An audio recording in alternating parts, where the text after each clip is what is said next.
Sir, जब से voter ID card आ गए कांग्रेसी सरकार आना बंद, सीसीटीवी आ गए कांग्रेसी सरकार आना बंद, जब से स्वतंत्र जुडिशरी हो गई कांग्रेस सरकार आना बंद, स्वतंत्र मीडिया आ गई कांग्रेस को स्पष्ट बहुमत मिलना बंद। सर, अगस्त 2005 में भारत की संसद में ममता बनर्जी जी ने भारत के इतिहास में सबसे अलग घटना की जब स्पीकर के ऊपर फेंक दी थी फाइल। क्योंकि वो कह रही थी घुसपैठियों पे चर्चा नहीं कराई जा रही है। नाच न जाने आंगन टेढ़ा, मगर सर इन पे लागू नहीं होती। ये कहते हैं आंगन ही नहीं टेढ़ा है, छत भी टेढ़ी है, दीवार भी टेढ़ी है, जमीन भी टेढ़ी है, छज्जा भी टेढ़ा है, खंभा भी टेढ़ा है, पर क्या करें, टेढ़ा है पर मेरा है। सभापति महोदय, वास्तविकता में इन्हें अपना दिमाग जो टेढ़ा हो गया है उसे सीधा करने की आवश्यकता है। जब एसआईआर आएगा ये कहेंगे वोटर आईडी नहीं दिखाएंगे। सर, जब सीए आएगा ये कहेंगे कागज नहीं दिखाएंगे। जब वक्फ बोर्ड आएगा तो ये कहेंगे कि साहब हम जमीन के कागज नहीं दिखाएंगे।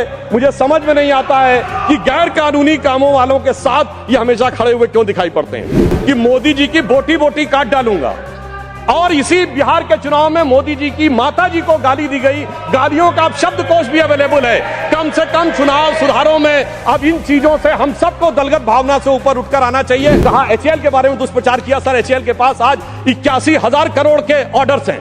इन्होंने कहा एलआईसी बर्बाद हो गई। सर, एलआईसी ने 31,000 करोड़ का ऑल टाइम हाई प्रॉफिट किया है। इन्होंने SBI, state bank of India के बारे में कहा। Sir, state bank of India ने प्राइवेट सरकार मिला के 77,000 करोड़ रुपए का प्रॉफिट किया है। इन्होंने कहा कोविड के बारे में दुष्प्रचार किया।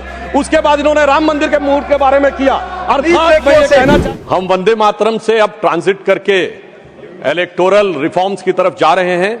तो मैं ये कह के अपना विचार प्रारंभ करता हूं, जो मैंने बचपन में आकाशवाणी लखनऊ में एक मुस्लिम कवि, संभवतः उनका नाम वाहिद अली वाहिद था, उनसे सुना था कि वाणी सत्यम काया शिवम रूप सुंदरम है तेरा, आदर्शों की स्वर्ग है तू, जय हे देवी भारत माता।